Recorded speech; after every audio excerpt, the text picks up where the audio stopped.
Hello, everyone, and welcome to today's live demo, Empowering Cyber Risk Analysis using the FAIR risk model. My name is Ethan Bresnahan. I'm the Senior Marketing Director here at CyberStrong.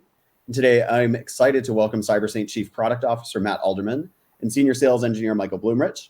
We're so glad that you can join us. And as always, feel free to submit questions throughout the presentation. And with that, I will go ahead and hand things off to Matt. Yes, thanks, Ethan.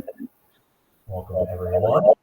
We're going to talk about automating FAIR with the CyberStrong platform. I'm Chief Product Officer, been here about 6 months. I'm in my podcast studio today. Anybody who has followed me for a while knows I've been doing a CISO podcast for the last 5 years under the Security Weekly brand.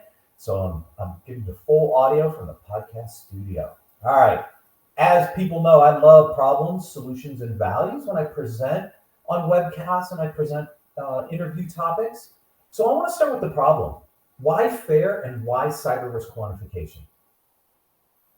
FAIR, factor analysis of information risk, industry recognized CRQ methodology. I've known Jack Jones for over 20 years. He and I were both kind of brought up in the Ohio ranks. Used to be at Nationwide. I remember in the early days talking to Jack and brainstorming with him about risk quantification.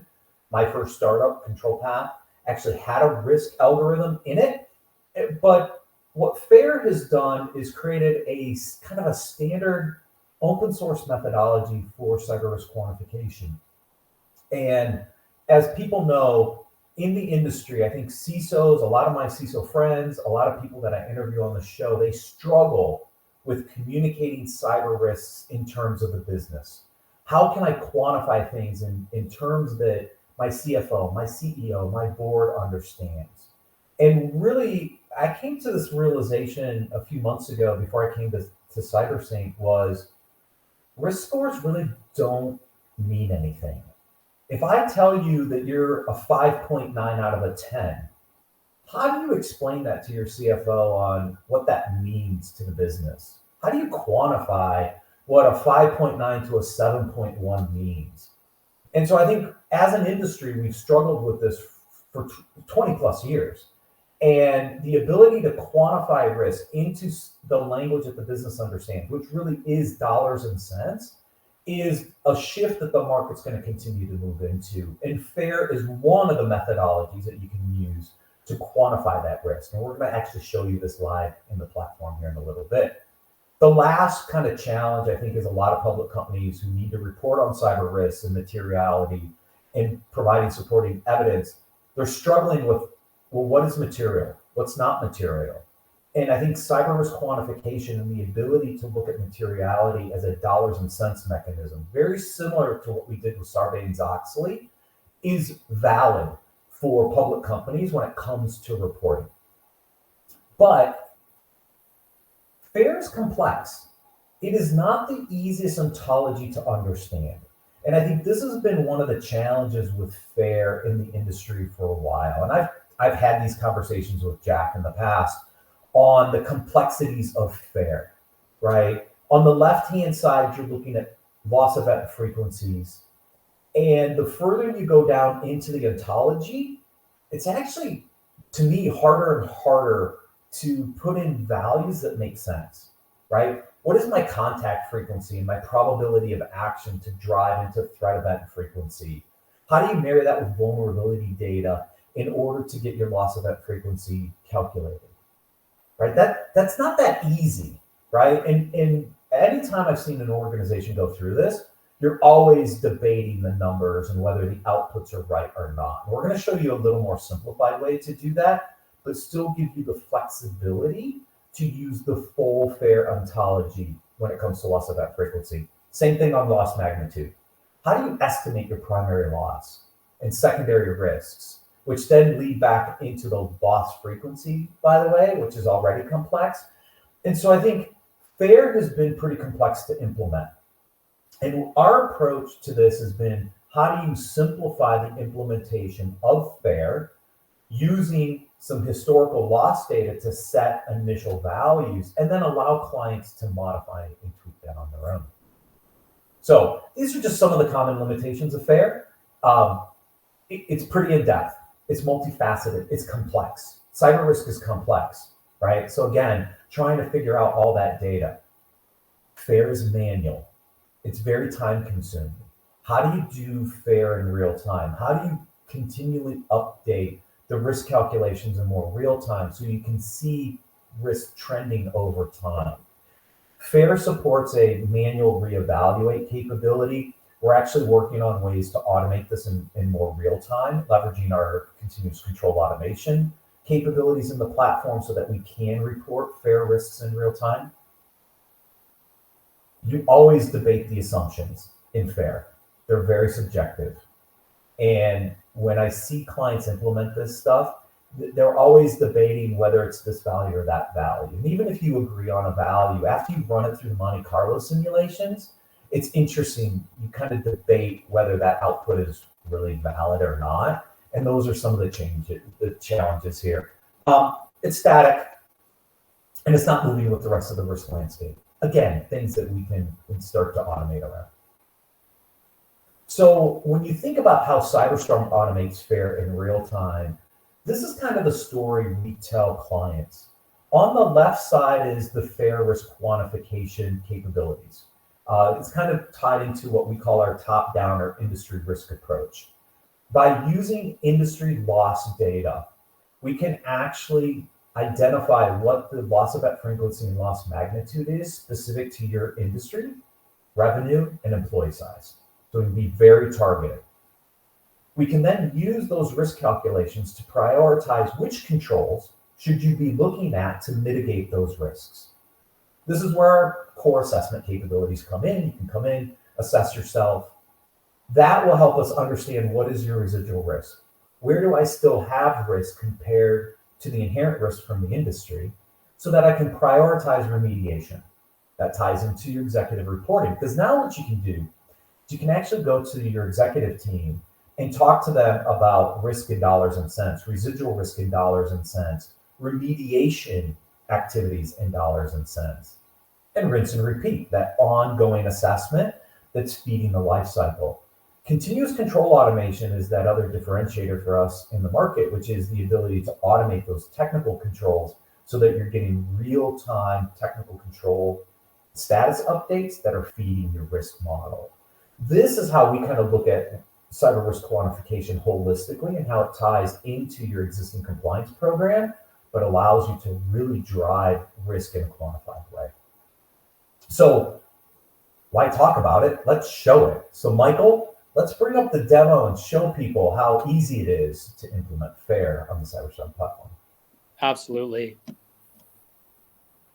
So in terms of, what really Matt is saying here and making this as simple as possible, really to get things kicked off, what we're able to do in our platform is take things over to our risk hub.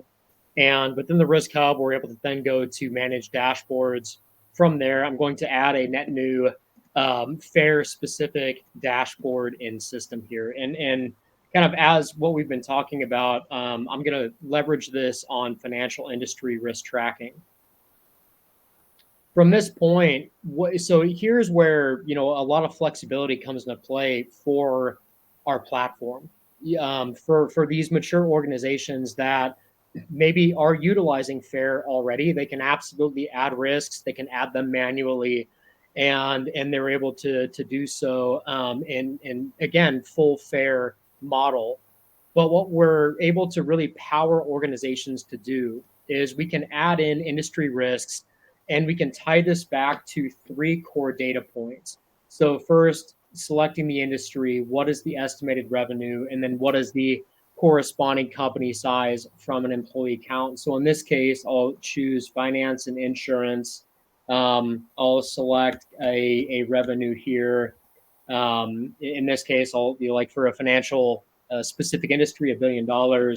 And what is the company size from an employee count? These 3 data points are going to pull data in from the advising data set. And then lastly, we're not just giving you pain points, but we're now also able to leverage which specific framework are you going to be pulling in controls from. So for some organizations, they're going to be looking at this from a standpoint of, a single framework, a single assessment structure. and which of these controls, which compensating controls do we need to roll back up to these risks? And again, that's something that we don't need a team to do. We're doing that systematically within our platform. So if I add these risks, what I'm now doing is this is going to be running a Monte Carlo analysis, 100,000 simulation across the board. And this is going to give organizations an immediate input in regards to what is their maximum risk exposure, most likely risk exposure across the board. And then from there, how does this break down to each of their individual risks? Then from there, if we look at our average control scores, then this is where the compensating control mappings really come into play. So, Michael, yeah, before you go further, like I just want people to think about how fast it was to build an initial risk register. I think there's roughly 18 risks here, cyber risks, quantified, all via FAIR with Monte Carlo simulations. Like I don't want to gloss over the fact that it probably took less than 30 seconds to build that risk register from scratch. no, that's absolutely right. And then from there, if we drill further into the mix, so if I go into malware, for instance, what this allows us to do is take that more granular dive into specific controls. What are those specific control scores from an implementation standpoint? And how does that roll back into, again, these top two ontologies? So one of the things that Matt mentioned, and one of the issues that a lot of organizations run into in terms of implementing FAIR is complexity. The data that I just showcased, in terms of just 3 data points: what is your industry, what is your revenue, what is your company size, and then lastly, what is a particular assessment that you're running. That's allowing you to populate these top 2 FAIR ontologies and getting you onboarded, again, to Matt's point, instantaneously within 30 seconds, and that's including me gabbing on about this. Where this gets more interesting is then for those more mature organizations, you do have the ability to go in and essentially update these data points from a full FAIR ontology perspective. But if you don't have the kind of the data set behind this initially, we're providing that for you. And we're allowing you to really get onboarded quickly. And then as you mature as an organization, or as you're maybe taking a deeper look into some of these risks, then you can make these adjustments in terms of, okay, what are we doing from a threat event frequency standpoint, contact frequency, probability of action, et cetera. We can go and we can make these individual selections, and that data can roll down into that, and you can make selections for your organization accordingly.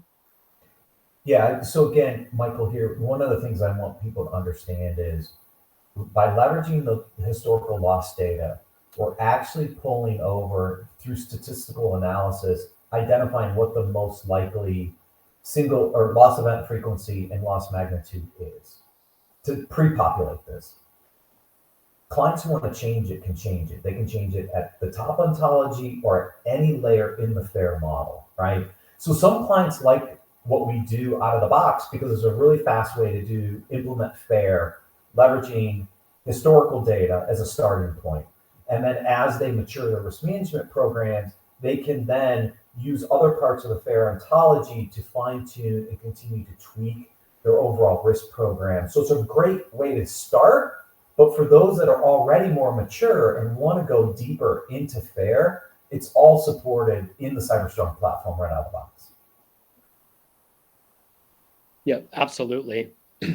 And then ultimately, this relates back to, again, those compensating controls in regards to what is happening. So if we go, for instance, in terms of AC10, as this shifts from 0.25 to some of these more fully implemented controls, this also allows organizations to perform reevaluations in the platform. And these reevaluations will track control changes across the board. So if I were to go into, for instance, SI2, and I make adjustments, and I go back to the risk itself, those changes will be tracked, and you're able to perform those reevaluations within system. And ultimately, all of that will feed back into the FAIR methodology metrics that we're tracking.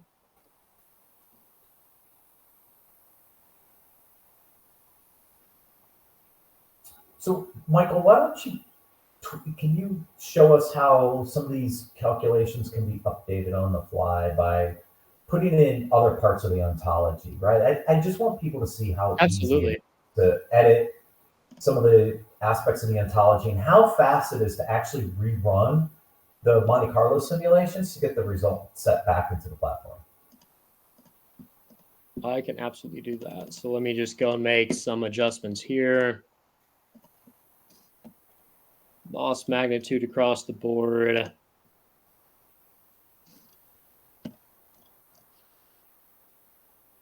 Let's see, scroll down, save changes. Oh, thank you.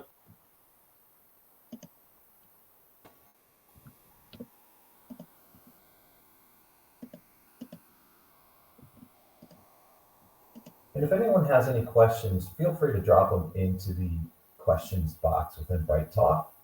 I'm monitoring the channel and be glad to answer any questions as they pop up. Let's see.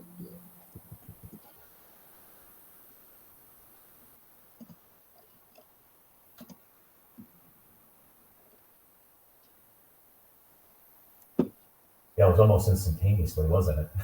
It was. It really was. Yeah. Yeah, I mean, it's a pretty easy implementation of FAIR to be able to update those values and rerun those simulations like almost instantly, just on the save. Yeah.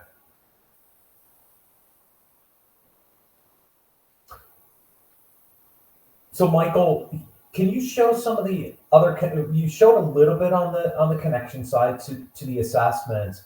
Maybe a little bit of remediation. We have a little bit of extra time here. Kind of went a pretty fast demo, actually, of how you can pull these risks into some of our remediation from a remediation recommendation tracking perspective. Yep. So from a remediation standpoint, absolutely.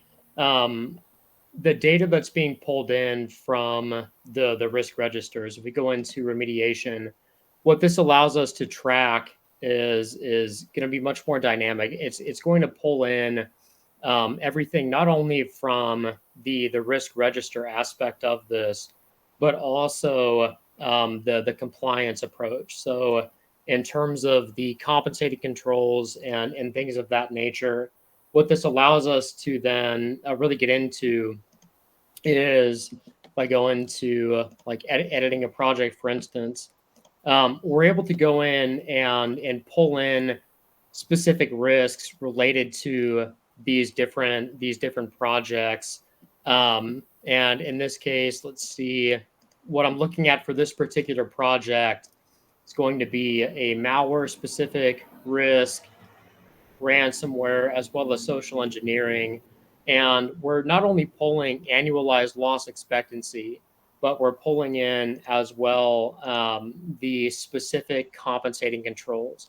So this goes back to kind of what we addressed initially in kind of in the demo today, and what this allows organizations to do is then make a selection in terms of what's happening in regards to the project itself. Are we looking to become fully compliant, partially compliant in relation to these target scores?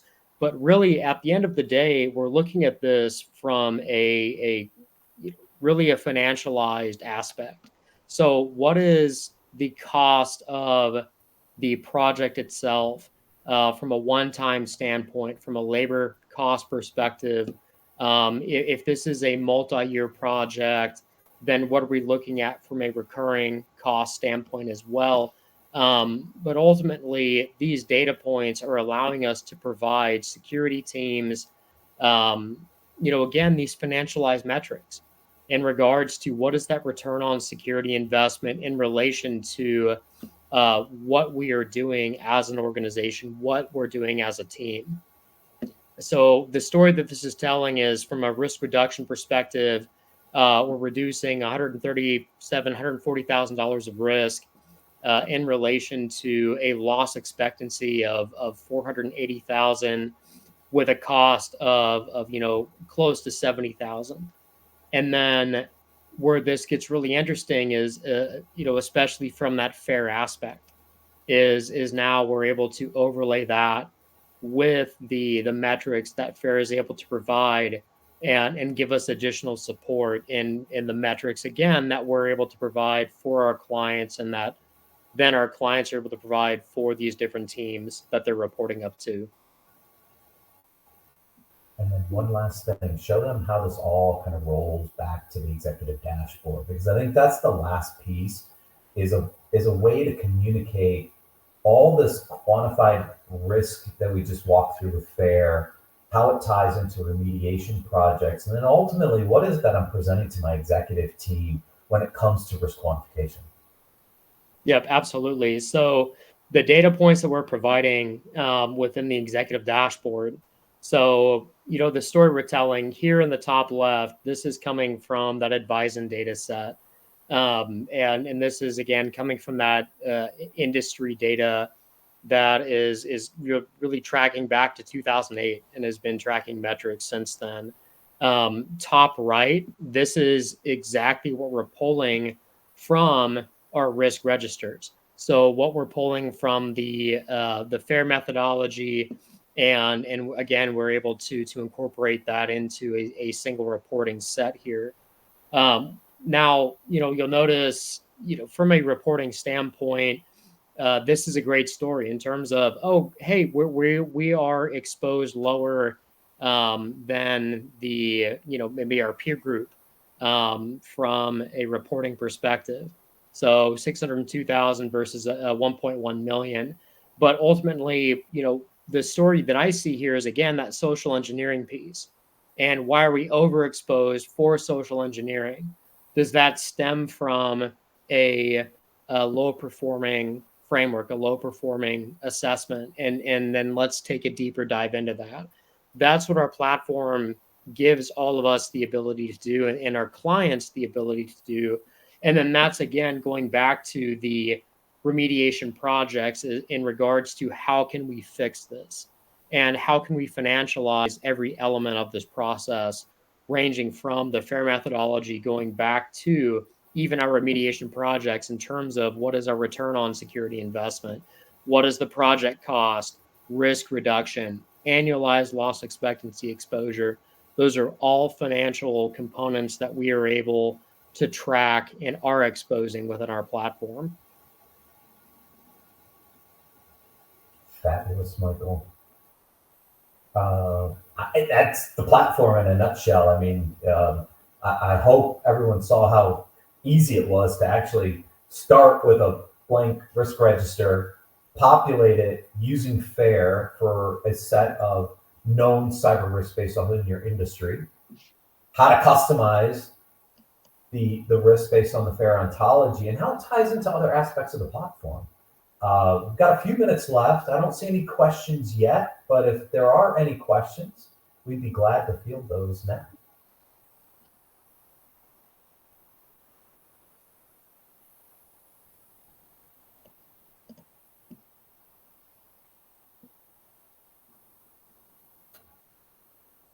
All right, I don't see any questions. I'm going to jump back to the slides real quick. If anybody is interested to learn more, we do offer a free cyber risk analysis. It's a very quick way to kind of benchmark yourself against your industry peers, identify your top 5 cybersecurity risks, and the controls that would mitigate those risks. We provide that for free. You can sign up at cybersync.io. FAIR/free-cyber-risk analysis and sign up and try us out. Try the platform. See what kind of data you can get out of the platform, and then pick up the phone and ask for a deeper dive demo. And Michael or someone from the sales team can show you even more of the functionality that we have within the CyberStrong platform. Thank you, everyone, for joining us today. We hope you enjoyed this webcast.